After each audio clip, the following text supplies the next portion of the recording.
Hey there. Today I'm joined by Jesse, Will, and Dylan to discuss the new banned and restricted list for Marvel Crisis Protocol.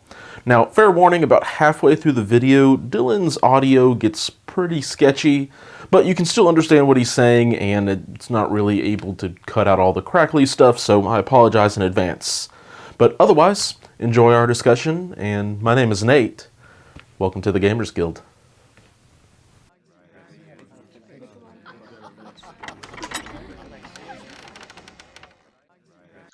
All right, everybody. Thank you for joining us for this episode of Around the Table. I'm once again joined by three other content creators for the game that are heavily involved. If you don't recognize their faces, you probably recognize their voices from the various podcasts or interactions throughout the community. Let's start with Dylan. Tell us a little bit about yourself, man. All right. So I'm Dylan. I'm also known as Dizzard in like the online community aspect of things. Um, come from Tennessee, so I'm really not that far away from Nate. We played a couple of games in person together, and looking forward to an event hopefully sometime soon, maybe.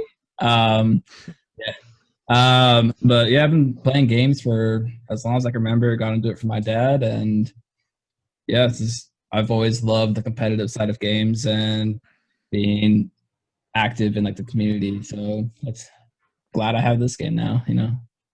Absolutely. Jesse, what about you, man?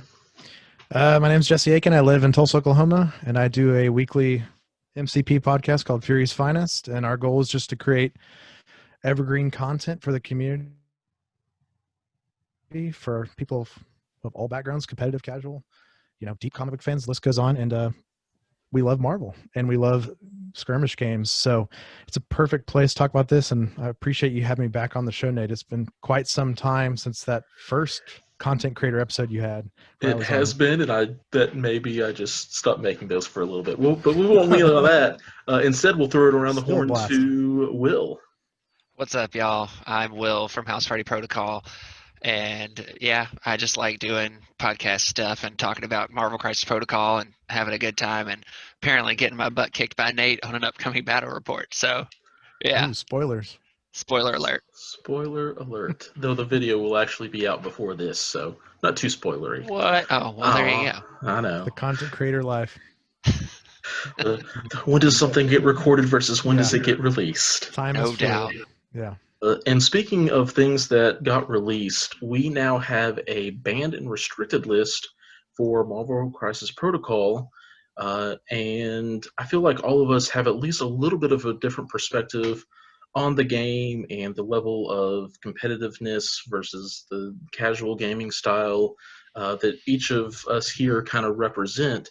So I thought that this was going to be a great topic to go ahead and bring up and discuss across the different play styles for the game.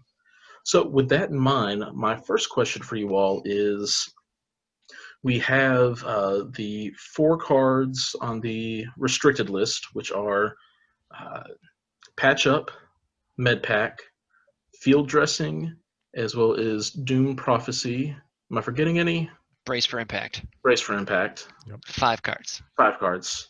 For I've got that number 4 lumped in my head because they kind of lumped 4 of them together, and then there's Doom Prophecy on its own. That's right. And then Drop Off was the only one that we saw get banned, which, like, for a lot of teams, it hurts because it's a really good card. But as you will see if you go to any of the interviews that Atomic Mass Games did with multiple content creators out there, you can find kind of their reasoning and logic behind it. I think it was totally justified. Spoiler alert for myself. But what about you guys? Do you think that these cards deserve to be restricted or, in the case of Drop Off, banned? So I guess I'll start. For me, I think they made a really good choice with the restricted list because if we look at all of those cards, if you see one of those cards, you're probably seeing at least 2 more of those cards. So like, you're going to see a list with Med Pack, Field Dressing, Brace. Those are like the 3 staples. Doomed is probably the only one on there that I started seeing not used as much in the more recent times, just because people started like falling off of it. But the nice thing about Doomed is when paired with those other cards, it becomes even better. So I think that's why the restricted list really balances each other out as far as you don't want to take these cards too much because it's just going to make it not fun because I'm going to go through and do a bunch of damage to you. Oh, I'm going to heal. I'll do more damage to you. I'm going to heal that back again. I'm going to daze you. Oh, and I'm going to field dressing myself. I just use 3 cards and it makes you feel like you did absolutely nothing with 5 characters. And that's an NPE or negative play experience if you ask me. So I think overall they picked really good cards for this to promote getting rid of that negative play experience that you could potentially come across. And these are in my opinion, these are the cards that led to those experiences with this game. Yeah, and I think in moderation, a lot of those cards don't create that. But I love that you brought up the NPE negative play experience. Is kind of what Atomic Mass Games seems to be wanting to heavily avoid with what they're doing with this list. What about you, other guys? Any thoughts? Yeah, I Go for it, think the Jesse. negative play experience was removed from the turn 1 delete someone Black Order maneuver. People did rocket boots drop off, which is very good, even though I've been really enjoying that faction for some time. Really enjoyed doing a deep dive on our show about them, but that's gone. So it makes Black Order weaker, but that's good for new players. You don't want someone sitting at the table at a store. Oh, Black Order and Thanos, that's so cool playing those. And then just turn 1, delete, a model on your team. And how do I play this game? What's happening? And just furthering that, drop off. Yeah, drop off needed to be banned. I think it's pretty important because, yeah, the 4 cards that mitigate damage and then Doom Prophecy is a different discussion that Desert just brought up. But like that aside, drop off, they said the variables to account for limit their design space. And if there's anything that's going to limit their design space on these incredible characters, I want it gone personally, because the best part about this game is the feel of the characters is so accurate. It's so true to the characters, and then it's balanced. So if there's a card that limits that or makes other characters unbalanced, the example, one of the examples they gave was they didn't account for an Angela, a flyer, a long mover, and these types of scenarios. And they come to a situation then of, do we get rid of drop off, or do we, ruin Angela's feel and play, or decrease her threat cost when they have other intentions? So, and then just finishing that off, like drop off was everywhere. I mean, if you were taking a flyer and you weren't taking drop off, I think you just didn't know how it worked or the power of it yet. And then the second you found that out, like we all did after playing the core set, every time you had a flyer, you took it. And then other times you were like, I don't have a flyer in my list. I need to change something in my list and put a flyer in there so I can use one card. And really the motivation needs to be, I'm playing this character because they fit my team and they fit what I want to play. They fit my strategy, not, oh, I have a card in my deck, so now I have to play a character for that one card, It's always a bad play experience, and all games have experienced it. It was inevitable. It happened for MCP, and it's a positive thing for the community going forward, because I feel free. I feel like everyone feels free too, because you can only take so many of these cards and can't ever take drop off. Mm-hmm. I feel like that's a pretty really good point that you mentioned there, of like the freedom of being able to explore the other cards, I think. And Dylan, I know you mentioned a negative play experience, and it's interesting that you say like negative play experience, because like healing up your models, like it feels good for the player doing it, bad for the player doing the attack. But at the same time, like, I don't think that it was 100% just because of that created negative play experience. I think it was just more of the, like, let's try to mix it up a little, I think, and try to get more of the things that aren't really seeing play as much to see more play. And they specifically referenced how like they watch and see like what's being played and stuff like that with the online TTS league and stuff like that, which I think is really great in informing these decisions. And I'm really interested to see how these decisions get informed going forward whenever we do have more in-person gaming going on, where we aren't able to track all that data as much. So I'm interested to see that. And then like with the case of drop off, and you mentioned Black Order, the turn 1 delete, I had it done to me. It's brutal. and then you layer onto that a Doom Prophecy with some other stuff, and it's just it's out of control. It's just straight up out of control. So I'm glad that drop off is out, but I also think that what we're going to see is like, so I play a lot of COD these days, and one of the things that happened in that recently is like, a gun in that will get nerfed. And then people are like, oh, well, what are we going to use now? The best thing is done. And then they go to something else, and it's like, wait, this gun hasn't been touched since release, and it's awesome. like, and then that gun gets nerfed, and then it's like this constant progression. And not that this is so much of a nerf as it is just opening up people to explore more of Marvel Crisis Protocol, and that's what I'm really excited about. I think meta thinking can sometimes be crippling to a community, and I'll just leave that thought there. Just piggyback on what you just said, Will, because people forget cards exist, people forget models exist. Yep. Well, I think a big example is if you look at Nate, like your whole story with Disarm, like that card was never used, and then all of a sudden you used it against me probably twice or 3 times. That's back when we were playing a bunch of games together.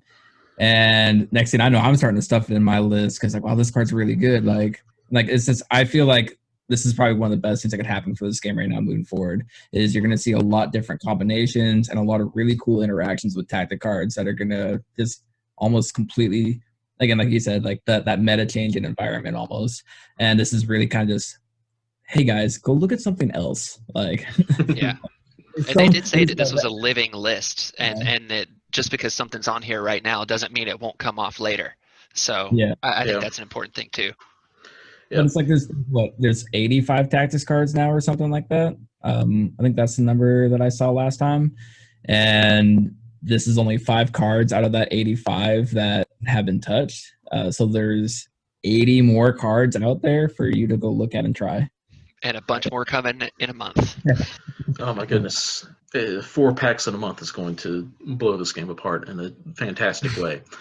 And one other thing that I want to mention is part of the BNR that they did with this, part of the reason that at least Doom Prophecy made it onto the list was to be able to kind of throw up a red flag to anybody playing against that player that maybe doesn't know the power of Doom Prophecy, that it's not an inherently like overplayed effect, because Dylan, you already mentioned that it's not one that you have seen a lot of play, at least recently. I personally haven't either, but it's a great way to be like, hey, if your opponent's playing this card, like powerful things can happen.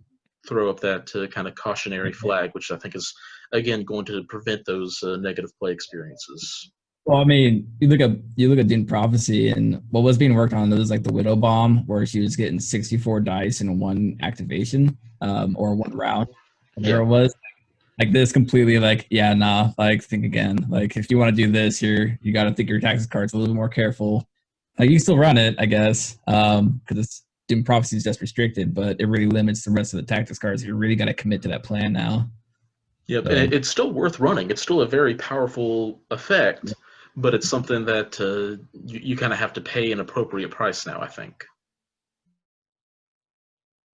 Yeah, you're kind of broadcasting to your enemy, this is what I want to do in this game. So you're kind of telegraphing your moves. But I also think the Widow Bomb is super cool, but it's also kind of a negative play experience too. Oh, yeah. I know we're not talking about necessarily that card is on the list, so there's relevancy to this topic, but I just don't, I think it's like you sit down against, say you're a new player and you sit down against a player and they have Widow, and you don't know the Widow can do this. Then they start chaining cards together, and just keep throwing dice at you, and you're sitting there like, as a new player, I'm trying to put myself in their shoes, and you're like, what's going on? All my models are dying and they're chaining cards together, and now all their tactics cards are gone and I still have mine. And so I'm actually very happy about that as well, that it's going to at least be telegraphed and explained, hopefully, especially by TOs, maybe. If they're like, why is this card on this list, And hopefully people will also then realize if you're playing against a new opponent or somebody new to the game, maybe don't bring the Black Widow bomb or anything like that, because like you don't want to be, if you were the new player, you don't want that experience kind of a thing going on. Absolutely. Yes, please. Yeah. Let's have our manners. Right. So second question, and so Marvel has kind of done their BNR list differently than several other games, with the restriction being you can have up to 2 restricted things in your list, the banned list obviously meaning you cannot take it at all. What do you guys like about the format and how they did with that, or is it something that you maybe dislike about it? Dibs, I guess. For I like that you still have access to the stuff like us, those of us that have been in the game since day one, or even before, the announcement at Gen Con, we've kind of had access to this stuff for a while. So we still have access to it. It just, we have to think a little bit differently about it. So I like that. And I like that it still allows you to have some of the combos that we're used to having, but also look at things, like I said earlier, in that new way. So I like that. And I like that it's like that living, going to be changing, and hopefully they don't have to add too much more to it, but maybe they take something off of it again at some point. Maybe field dressing comes off of it at some point, or whatever. But I like that it's, you still get to have access to it. It's not just a straight up like, nope, can't have it anymore, good luck. Mm-hmm. Yeah, I would agree with that. I mean, these are viable cards, and they have their place in the game. Like we talked about healing characters and stuff. It's just they don't want all these generic healing cards to be dominating this intentionally thematic game, where it's like there are other I'm assuming there are other healing cards, like we're gonna get to a bit later, that are not on this list, and then there's probably future healing cards or even characters that might heal. You never know. And it's like they don't want just a generic med pack to take the spotlight, from maybe a more unique thematic card. And I think that's a great decision. And if you already limit kind of these just generic cards, I'm excited to see people using more of these interesting, maybe more niche in situation, but more powerful and pulled off cards. Mm-hmm. I think it's like going on with what you're saying, kind of piggyback off of that, is you're going to see people trying more risky plays or those bold plays. As well as like if you look at all the tactics cards you got, like the more fun cards to play are those very specialized cards. Like when I think of like Lethal Protector, it's a very like cinematic card almost, where like, oh, Venom's gonna like just jump over in front of this guy and then eat somebody. Like it's a very thematic card, and it makes it very cinematic, and it makes the game more cinematic compared to, yeah, I'm gonna heal 3 points of damage. Like, Mm-hmm. like it's more fun. It's more fun, and it adds that experience to the game, in my opinion. Yeah, I agree. I'm going to take this one and kind of twist it on its head. You guys all talked about kind of some of the end game. What I really like about the restricted list is it provides a way for them to modify the game, one, without any errata, so you're not having to keep up with the latest wording or power cost or anything like that. So, like, drop off couldn't suddenly be like, oh, well, now it's 3 power per character or something. And as somebody who just didn't know about that errata list, it kind of is able to really misshape what they were maybe planning on doing or trying to do. But the other thing is, with the restricted list, there's not going to be any cards that are not nearly as many cards, hopefully, that you buy a pack for and then you just suddenly can't play it at all. So the only card currently banned was in the core set. It was an early production card that they just didn't account the different kind of flyers. Dylan already kind of touched on it. Angela, 50 millimeter base, long move, just gets kind of suddenly ridiculous compared to like, oh, here's Iron Man who has a medium move on a normal size base or the smaller size base. Mm-hmm. So it's not going to create one of these like, oh man, well, I just went out and bought Hulk just for this one card, and now I can't even play it. You can still go out and use your field dressing that you got with Vision off the top of my head. And it's still good, it's still viable, but you're just restricted, so you're not going to maybe want to play it all the time now. Yeah, I think that's a really great point, Nate, is the aspect of it doesn't take anything off the table to new players. Like that's, man, that you nailed it on that. Like, because that's one of the things that I know that the developers have touched on so many times during this game is the fun factor and not wanting to have those negative play experiences and wanting everything to be about fun, creating the narrative, super powered people on the table doing super awesome things. So, Yeah. And I liked what you said, Nate, about new players or even current players not really having to refer to some overly dramatic and complex list of changes or point cost reductions and increases. I've played in many FFG games over the years competitively, and you have to keep up with that, with those type of games, in order to stay on top of that. And this is, you know, and jumping off of that idea, they even talked about their intention is never for a character to make it onto either of these lists. And I thought that was very encouraging, not only for new players, but for current players, even maybe more so. You put all that time into that Hulk or MODOK or whatever it is, and then, you know, there's a point change or they errated it. Well, we don't want that, really. And ideally, if the game can go a long way without that, it's going to help everybody, and especially new players, because you said that'd be a negative play experience. You buy something and then you realize it's maybe different than you thought, you know, when you actually get it to your local tournament or something. And then that's a whole nother, you know, conversation. But I'm happy about that. So. Yeah, and one of the things, at least my experience with Star Wars Legion, there have been multiple times where, like, that's a game I maybe actually get to play a game of once a month if I'm lucky, probably more often once every 3 months. And it's almost once every 3 months there's point changes and things, and I have to print out a new reference and build a new list, and it just gets weird. I think that's and the cards printed are technically not correct, you know what I mean? Which is a whole nother aesthetic thing for certain players, but also like confusing, you know? If you're like, well, actually, you know, your units cost this, not that was printed on the card, and you need this paper on the side of the table to check that. It just does get really complicated, and as you said, Will, maybe takes away some of the fun, which is not good. No, definitely not. And I think just my final part about all this is that I think it's a testament to Atomic Mass Games and the play testers that they've brought in and stuff like that. Like, I mean, it's so far we've had, like, I think typos is like the biggest thing we've had on an errata sheet. It's like, hey, this just got typoed in, or like the wrong symbol was placed, but the effect as it reads is the right effect. Looking at you, Taskmaster, you know. Like stuff like that. So like I really like that they have really seemed to take a real active approach with that kind of stuff. Absolutely.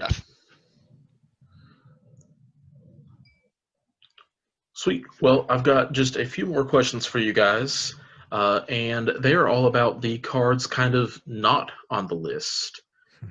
So what is a future prediction of a card? Well, I guess maybe a little bit about the list.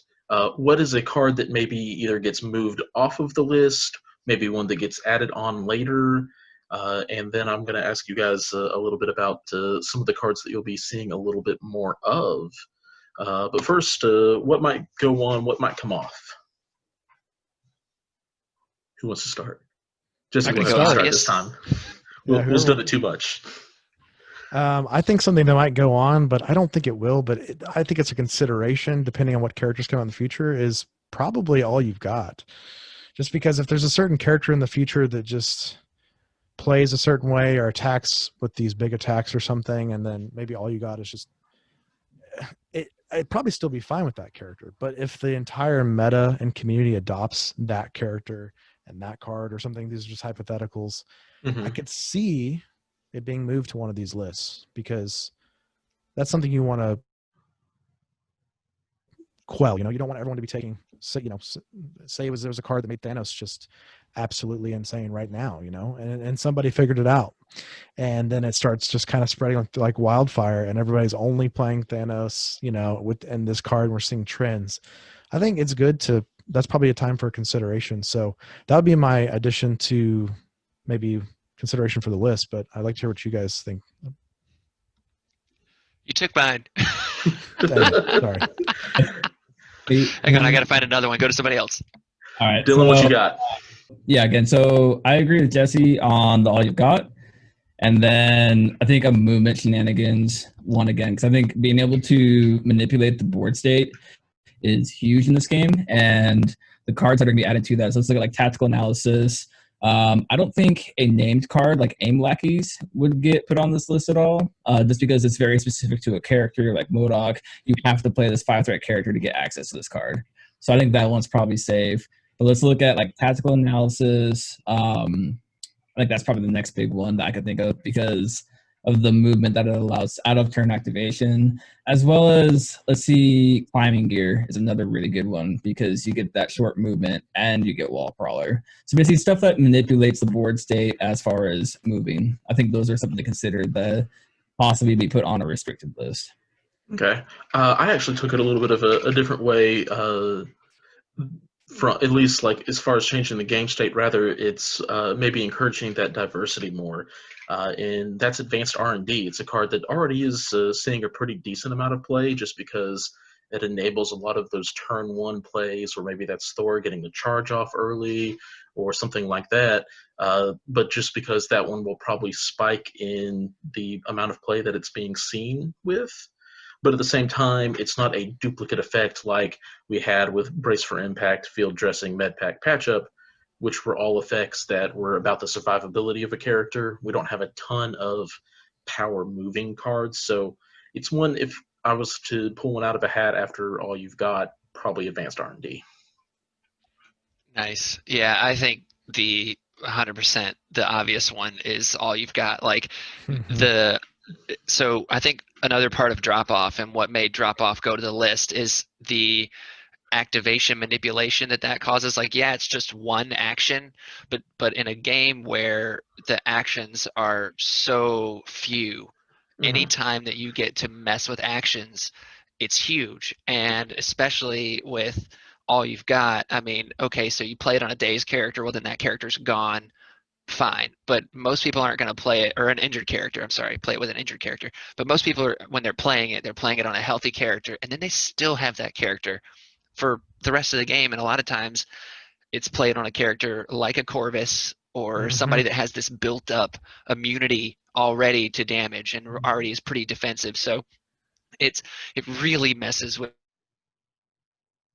the economy of things. And it's not a card that I personally like to use very much because I think it's like risk reward, but at the same time, like in the right play, I mean, it's so strong. And then one that might, I could see being added to the list later that's not that, it's one of the new ones actually. It's Extreme Conditioning, because I love that card. I think it's awesome, but I don't think they designed Hulk with the idea of him moving long.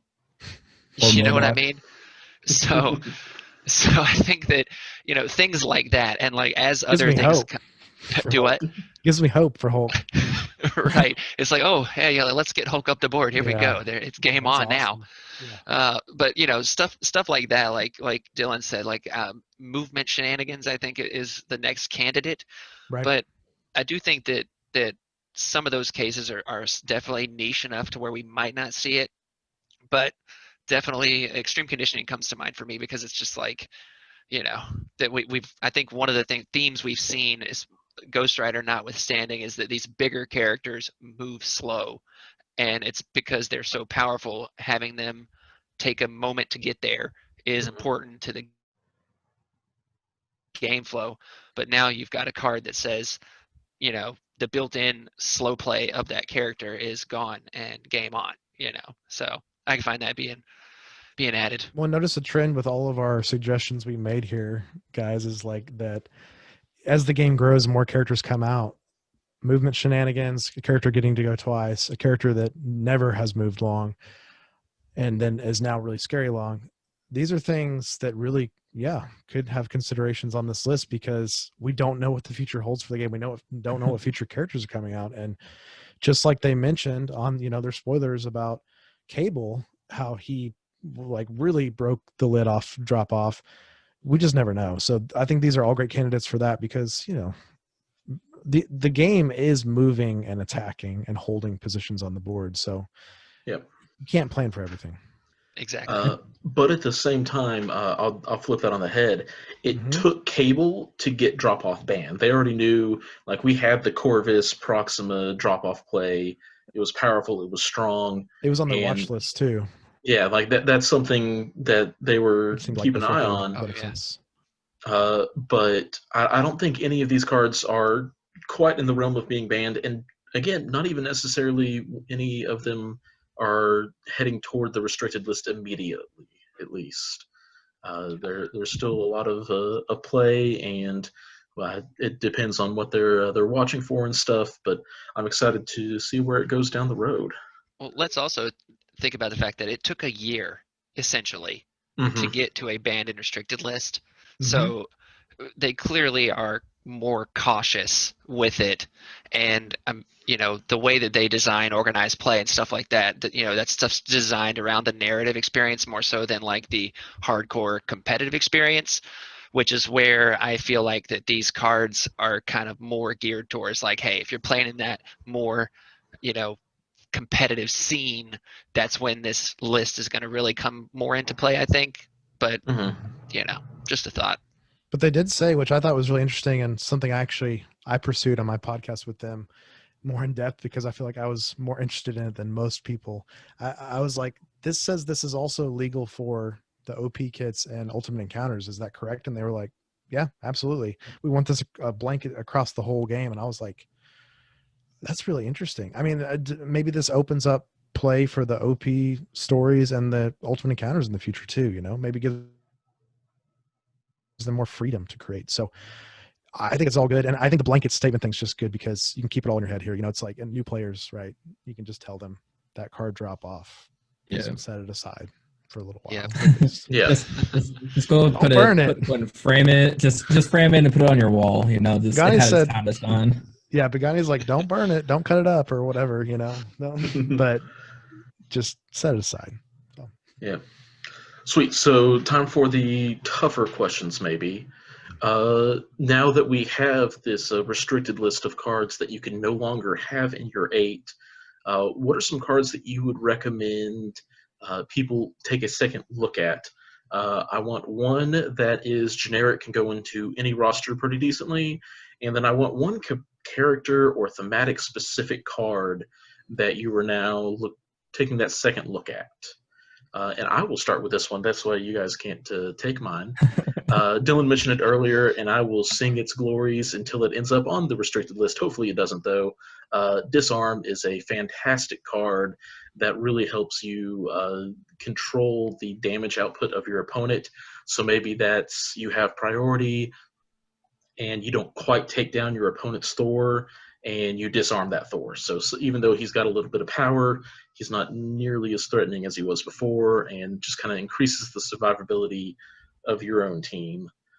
And then as far as the thematic card, one that I really want to see a little bit more play in my own rosters, especially the Web Warriors, is Uneasy Allies. You've got 2 Spider-Mans in that team. Both of them are able to play Uneasy Allies alongside Venom. It doesn't cost power, it costs health, which Venom can then regenerate on his own anyway. I think that's a card that I'm excited to experiment with a little bit more now that I'm not always having the access to all the other ones. Nice. Go for it. Okay, so as you're talking, I kind of just had this thought. So Brace for Impact is on the restricted list. So I immediately started thinking, well, what about all of the tactics cards that allow you to throw? Because Brace is going to be less popular because you can't take it as much, as well as other healing cards. So it is almost kind of leaning towards, I see it going back towards a very throw-heavy game, to be honest. So I can't think of the name of the card now off the top of my head. I can't remember the name of the card. Pin Particles, Evo, Sibling Rivalry, Smash. Yeah, so Smash, that's what I'm thinking of. Yeah, so it's like all of these cards that we have that either allow for a throw or something like that.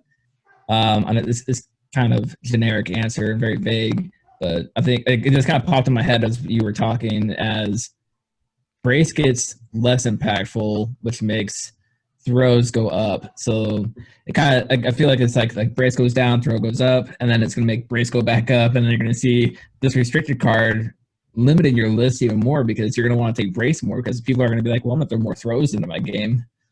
It just kind of thought I just had as far as tactics cards go. But then to answer your actual question, for me, my immediate thought for like a named card is any of the Black Order cards, because I think Rocket Boots Drop Off really, really, really limited Black Order rosters because people were like, well, now I got to play Rocket Boots Drop Off to be competitive with Black Order. But you have so many good cards with Black Order. Like you have Mothership, you got Blood Despair. I guess that the really good one I think is Blood Despair. And then you got Execute. And then there's the other one that I can't remember the name of, but oh yeah, shush. Or Price of but failure. Yeah. Price Oh of yeah. Failure too. But you have all these good cards that just got sidelined by Rocket Boots and Drop Off, and then you weren't even playing Black Order for their cards. You were playing it for Proxima and Fortis. That's what you were playing it for.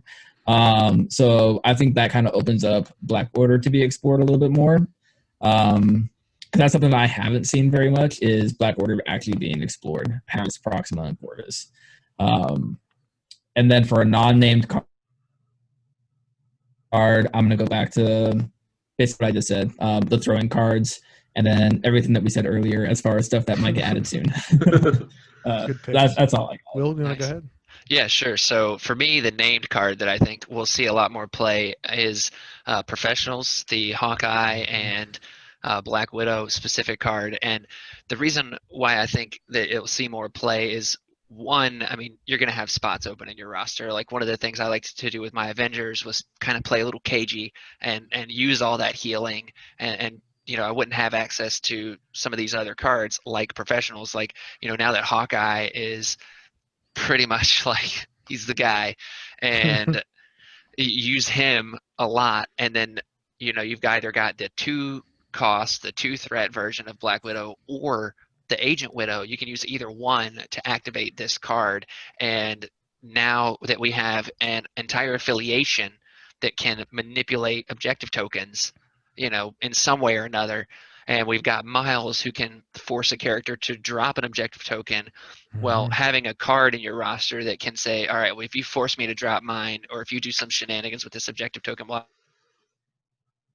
I've got my own shenanigans I can do back. So I kind of like that. And then the generic card that I want to add is, and shout out to my guy David Kirby for this one, but Battle Lust is his favorite card. It's good. And yeah, it's one that I kind of overlooked for a long time, and I think it's a good card, but I felt like it just wasn't quite enough. And then I definitely saw how effective it could be in my match against Nate, and it's one of those cards that, like we talked about with movement shenanigans and stuff like that, like it messes with those movement shenanigans in a positive way, and you can also like plug it in to use when a character does a charge and stuff like that. So I think Battle Lust should see more play. If you're out there watching this, check out Battle Lust. Oh yeah, look at that art too. Goodness. I know. My favorite personal Marvel supervillain, and yeah, let's try it with Carnage when he comes out. I hope it's good. Get some theme going with this art and character. Yes. So this is a really tough question. Foreshadowing. Yeah, I hope so. So, well, I'm assuming you don't want Carnage near you. So Yeah, that'd be that's a bad. safe assumption. I certainly would not. I would assume too. We can start there. So Nate, this is a really hard question, man. And I thought about a lot of things. A card that's an honorable mention of mine that's not, I'm not going to use, but I'm going to mention is just no matter the cost, it's a card I've been playing with more lately, Yes. period, even before the errata list. And Preach. and I was never using that many heal cards altogether because it's just not my style, maybe one or two. But, and so these type of cards, like no matter the cost, it's just so cool to get an early big attack in the game, or even a late game big attack, you know, when your enemy's not ready for it. But some cards that with consideration. So you mentioned Disarm. That was one in my mind as well, but we're not going to talk about that because that was yours. So I think one that we might see play with coming up is going to be Marked for Death. I think this is a really interesting card that has kind of gotten overlooked. Maybe not so much because of these cards that have been popular, but I think sometimes when games happen and new models come out and things get rolling, we just kind of get excited about the next thing and forget sometimes about cards. We know Marked for Death is like a Miles killer, but I think it has more even use than that. And I think it's just going to be one of those cards that might not be that hard to pull off either. I mean, it only costs 1 with 2 characters, you know, and that, if anything, is enough reason to consider it in your list. It's cheap, and, you know, they lose stealth. It becomes, you know, speed slow, and they can't modify and reroll defense dice. So it's like the Venom, you know, symbiote baked in, you know, making a move slow, they lose stealth. I mean, it's a great way to kill an objective runner, and it seems like we're going to see more objective runners. The Criminal Syndicate just came out. You know, we'll just mention things like Professionals and Miles. I mean, passing tokens, I think, might be a theme of the game going forward, and this might be something to use to stop that. So shifting gears to our named character thematic cards, and this is my favorite part of this game. And I think for me, it has to be considerations of, okay, all the healing cards stock went down, and you can only take 2. But there is this character called Groot in the game, and there's a card called We Are Groot, which is one of the most thematic cards in the game, and really fun and not that hard to pull off. And it's a big heal. So it's almost like one of those situations where if you have Groot in your list, well, now you can only take so many healing cards, period, and following the rules. Why not take a healing card? And it's kind of like a one-time use superpower printed on Groot's card. Mhm. And it's a big heal. And if you trigger it at the right time, I mean, you know, Groot only has to spin 3, and Groot's sitting a lot of power a lot of the time. You know, all characters within 4. So, I mean, 4 is quite the range. So it's a fun card. I think we're going to see more of it. And if anything, you know, Guardians did take a hit losing Rocket getting dropped off. But, you know, maybe We Are Groot is going to see more play. I hope it does. Yeah, Rocket doesn't need drop off. He's got Deadly Duo anyway. He does. You were Freaking raccoon. So I just want to add on to what you're saying, Jesse, with We Are Groot, and just want to say, take a look at Criminal Syndicate with Groot and We Are Groot and all of those super healthy boys. Oh, yeah. Yeah, that's where I'm at. That is my next list. That seems very wrong, but Yeah. very fun. Yeah. Awesome, guys. Well, thank you all so much for joining me to talk about this a little bit. It seems, at least with us here, it's something we're kind of excited about. It, like, obviously, it kind of stinks that we have to lose a couple of things, but it's going to make the game grow a little bit and kind of refresh it, put a new twist on some cards, and shake things up, which is, at the end of the day, really exciting. So, thank you all again for joining me. Please tell us where we can find you. Will, let's start with you and go around the horn. All right. So yeah, House Party Protocol podcast. You can find us on the Apple Place and the Spotify thing, all the good stuff where the podcasts go.